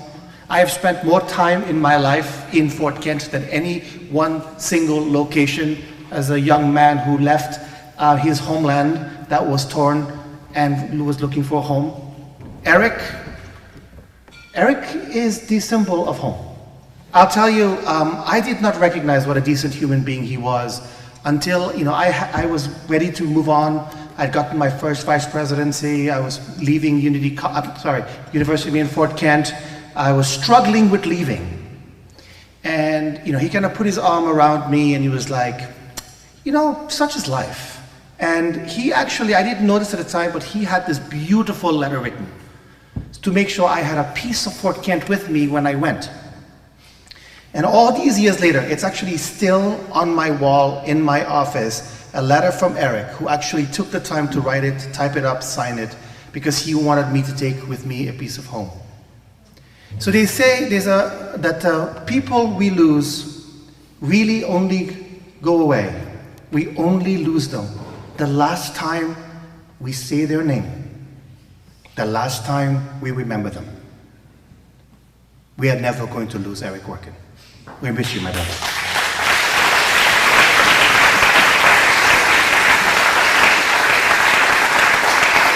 But Eric would not want this to end on a downer. And so let's have a little bit of fun before we close. I would love all of us to get up so we can have a 2022 selfie. It's going to be totes adorbs. And so that we can remember tonight in fun. So everybody, please get up.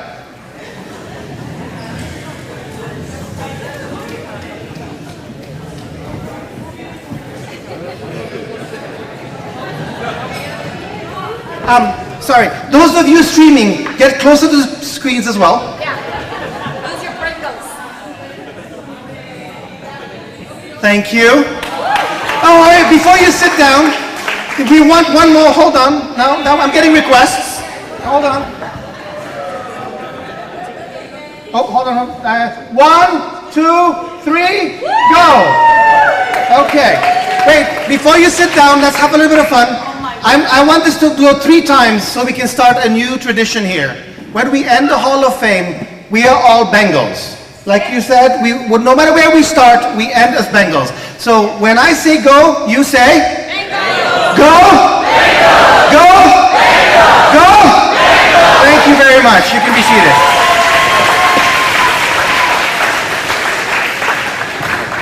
So as we bring the night to a close, those of you who are streaming in, thank you so much for taking the time. We really hope we see you here next year, because in order to keep this legacy alive, we have to keep coming back. As alumni, as employees, as students, as friends of this college, we all have to come back. So without further ado, I now call this event closed. Let's get out of here.